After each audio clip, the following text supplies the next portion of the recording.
Cześć! Chciałabym Was zaprosić na vloga mikołajkowego, w którym pokażę Wam relacje z festiwalu kina niemego w kinie pod Baranami, a także nasz wieczór w Weganiku i festiwal pierogów. Zapraszam!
Jeśli chodzi o festiwal pierogów, to Forum Przestrzenie, to jestem trochę rozczarowana, dlatego że mam wrażenie, że było to dokładnie to samo co festiwal azjatycki, czyli nie było takich pierogów typowo polskich, tylko głównie, tylko i wyłącznie te azjatyckie, które są bardzo dobre, ale mimo wszystko ten festiwal miał zupełnie inny temat niż poprzednio, więc nie rozumiem, dlaczego są ci sami wystawcy. Były też pierożki gruzińskie i faktycznie było jedno stoisko, na którym były pierogi polskie, ale mimo wszystko nie było to tak zróżnicowane, jak myślałam, że będzie.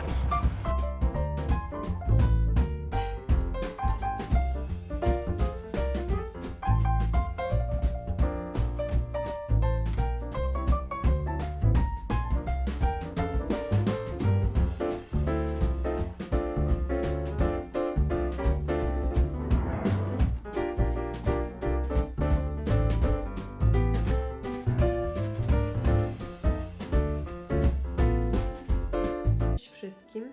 Wspaniałe to były Mikołajki. Byłyśmy dzisiaj na festiwalu kina niemego w kinie pod Baranami i widziałyśmy dwa filmy. Film Emigrant Charlie'ego Chaplina z 1917 roku i Pielgrzym z 1923 roku.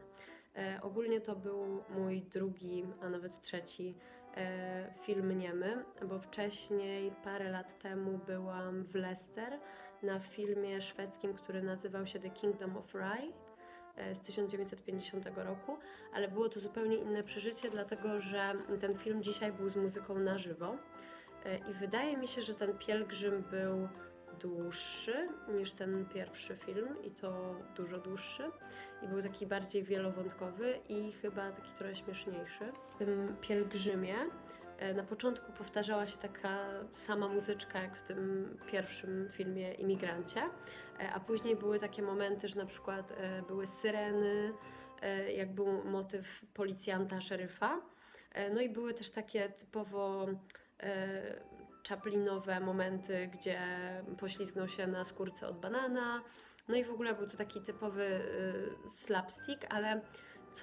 co było dla mnie takie dziwne, to ten efekt takiej creepiozy związany z tym makijażem Chaplina i z tym wąsem i to, że ten film był czarno-biały i wiem, że można było się tego spodziewać, ale mimo wszystko jakby na dużym ekranie to też robiło wrażenie.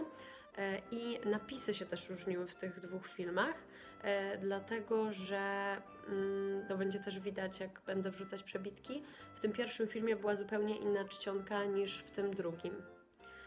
No i jeszcze pani, która zapowiadała film Pielgrzym, porównywała go do Bożego Ciała. Ja jeszcze Bożego Ciała nie widziałam, ale Monika mówiła, że rzeczywiście były bardzo podobne elementy, więc ten film mógł być bardzo prawdopodobnie inspirowany tym filmem. Bardzo ciekawa była też perspektywa w tych dwóch filmach, no bo mimo wszystko lata prawie 20, zupełnie inne ubrania.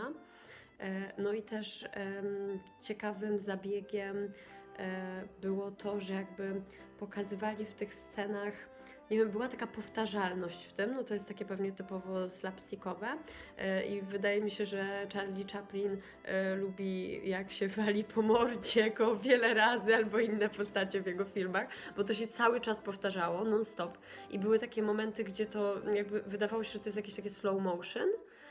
Też nie wiem, o co w tym chodziło, ale najwidoczniej taki zabieg. I w tym Imigrancie też jakby oni byli na statku i ten statek się tak trząsł i to też było ciekawe, ale męczące na dłuższą metę, bo mnie się już zaczął kręcić w głowie.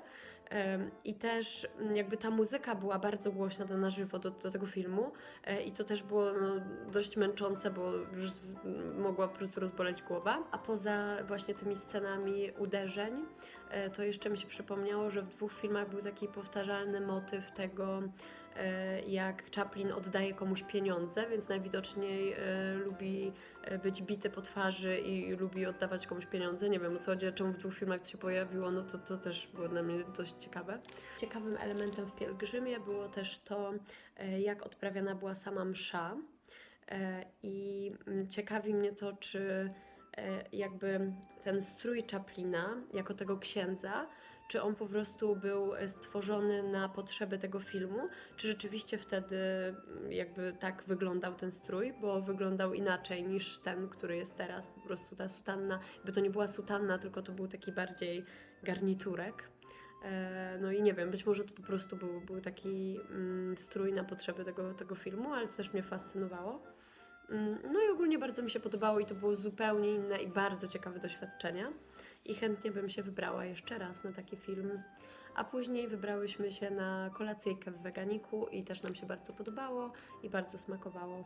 Był wspomniany temat szabatu, więc nie wiem na ile jakby to był judaizm, a na ile katolicyzm, ale rzeczywiście no jakby ksiądz miał koloratkę, dlatego zaczęłam się zastanawiać nad tym strojem. No i też pani, która zapowiadała wcześniej te filmy, wspominała o tym, żeby spojrzeć na ten film z 1917 roku, czyli imigranta w jakby takiej perspektywie problemu, który dzieje się teraz. Ale moim zdaniem nie miało to w ogóle nic z tym wspólnego, przynajmniej ja nie zauważyłam takich elementów. No i też jakby było to śmieszne, ale nie aż tak bardzo, bo bardziej miałam ten element takiej creepiozy w głowie. Ale mimo wszystko no, był koło nas pan, który zaśmiewał się do rozpuku, więc może to jest po prostu rodzaj komedii, który może kogoś tak bardzo bawić, a dla nas no, był śmieszny, zwłaszcza, że jakby niektóre sceny przypominały mi sceny z życia i gdzieś tam mi się tak bardzo kojarzyły z jakimiś sytuacjami, więc to mnie bardziej bawiło niż to wszystko. Wydaje mi się, że bardziej bawi ta konwencja, niż same te takie żarty sytuacyjne. Przynajmniej w moim przypadku tak było. Dajcie znać koniecznie, czy oglądaliście jakieś filmy Chaplina. Ja jeszcze kiedyś oglądałam Dyktatora i bardzo, bardzo mi się podobał. Czy macie jakiekolwiek doświadczenia z kinem niemym? Czy widzieliście to gdzieś w domu, na komputerze? Czy widzieliście może to w kinie? Bo to też jest bardzo ciekawy temat, zupełnie inne doświadczenia, kiedy to się ogląda na płycie, a zupełnie inne, kiedy oglądać to na wielkim ekranie. Także dajcie znać, bo jestem bardzo ciekawa Waszych opinii.